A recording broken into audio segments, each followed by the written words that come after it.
ನಮ್ಮ ಡೈರೆಕ್ಟ್ರು ಆ ಒಂದು ಅಷ್ಟು ಜನ ಒಂದು ಕಾಂಬಿನೇಷನ್ನ ಕೂಡಿ ಮಾಡೋದು ಭಾಳ ಕಷ್ಟ.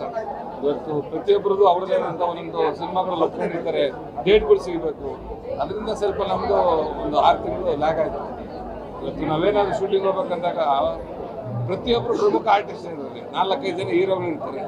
ಅವರೆಲ್ಲ ಒಟ್ಟುಗೂಡಿಸಿ ಮಾಡಬೇಕು ಅಂದಾಗ ಡೇಟ್ ಹೊಡಿತದೆ, ಕೆಲವು ಸತಿ ಮಿಸ್ ಆಗ್ತಾ ಇತ್ತು.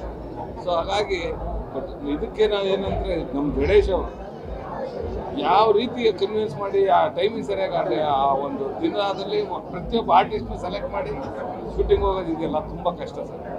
ನಾನೇನಾದ್ರೂ ಅವ್ನು ಹ್ಯಾಟ್ಸ್ ಆಫ್ ನಿರ್ದೇಶಕರು ಸರ್. ಇವಾಗ ಒಬ್ಬ ನಿರ್ಮಾಪಕರಾಗಿ ಹೀರೋಯಿನ್ಸ್ಗಳದ್ದು ಕಟ್ಔಟ್ ನಿಲ್ಲಿಸೋದು ಇಲ್ಲ, ಕಮ್ಮಿ. ಈ ಸಲ ರಚಿತಾ ರಾಮ್ ಅವ್ರನ್ನ ಕಟ್ಔಟ್ ಅಭಿಮಾನಿಗಳು ಅವರು ಸೊ ಅವ ನಿರ್ಮಾಪಕರಾಗಿ ಎಷ್ಟು ಖುಷಿ ಆಗ್ತಾ ಇದೆ?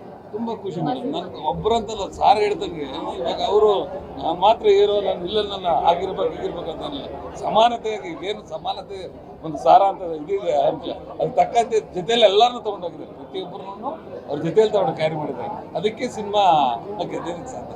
14 ವರ್ಷ ವನವಾಸ ಇದಾಯ್ತು ಅನ್ಸುತ್ತೆ. ಖುಷಿ ಆಯ್ತು ಅವರಲ್ಲಿ. ಅದಕ್ಕೆ ಮೇಡಮ್ 14 ವರ್ಷ.